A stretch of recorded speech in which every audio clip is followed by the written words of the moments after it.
10 years ago, deep in the dark woods, in the darkest of the night, I was running, my legs heavy like they were tied with invisible ropes.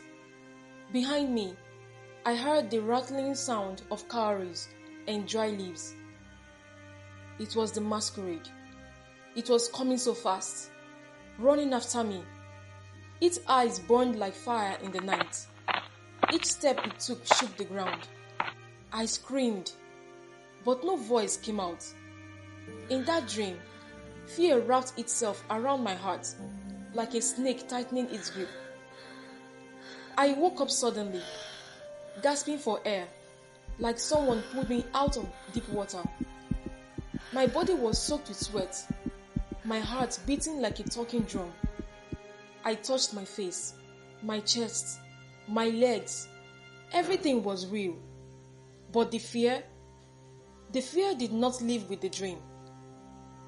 When I told my friends about the dream at school, one of them said, "Masquerade? In this modern age, maybe your village people are after you. Mirabelle, it's just imagination." But they all laughed at me, and I laughed with them too.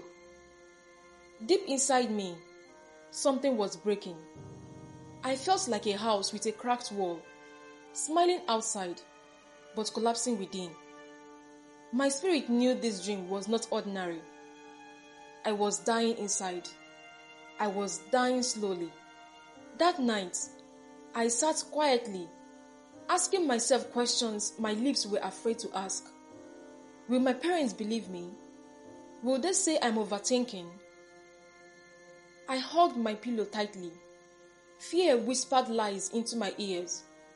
I wanted help, but I didn't know how to ask for it. Silence became my companion. The next day, I finally told my parents. My voice trembled as I spoke. They listened, nodded, and smiled gently. My father said, "Everything will be fine." My mother hugged me and said, "Don't worry, you are safe." But no prayer followed those words. They all encouraged me, but they didn't pray for me.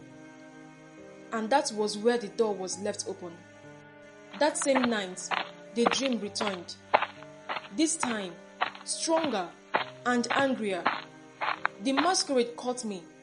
It flogged me mercilessly. Each strike burned like fire. I screamed, but the sky did not answer.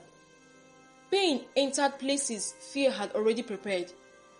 I knew then, this was more than a dream. I woke up screaming. Tears soaked my pillow. My body shook uncontrollably.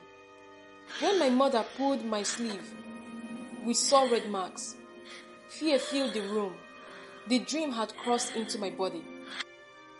That day, my parents and I sat before Pastor Deborah, one of the most vibrant and fervent pastors in my church. I told her everything. She didn't interrupt. Her eyes were sharp, like someone listening beyond words. She encouraged us and promised to visit us. When Pastor Deborah entered our house, she stopped suddenly. Her face tightened and she said, "Sense strongly that the altar of prayer has died in this home. 1 Thessalonians chapter 5 verse 17 says, pray without ceasing.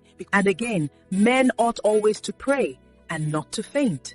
You have to be sober, be vigilant, because your adversary the devil, as a roaring lion, walks about, seeking whom he may devour." My heart dropped. Fear wrapped itself around my parents' faces. She looked at my parents and spoke with authority. Her words pierced the room. She told us to fast and pray for 3 days. Using Galatians chapter 2 verse 20, she promised to pray with us. Hope returned slowly, like light creeping back into a long abandoned room.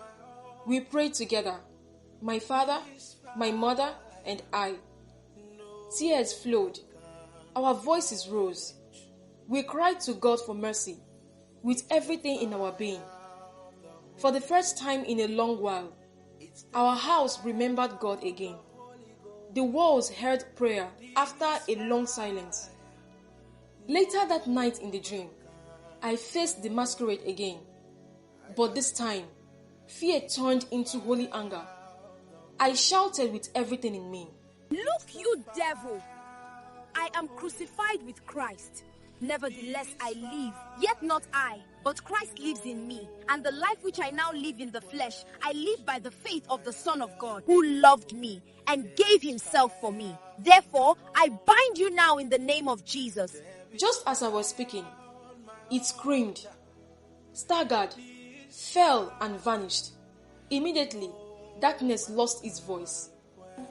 I woke up sweating, but I knew I was finally free. I knelt down and thanked God. Prayer saved me, and I learned a lesson I will never forget. Prayer is not an emergency tool. It is our daily bread.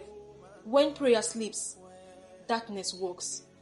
My friends, remember to always pray, because the devil is always looking for ways to always hurt you.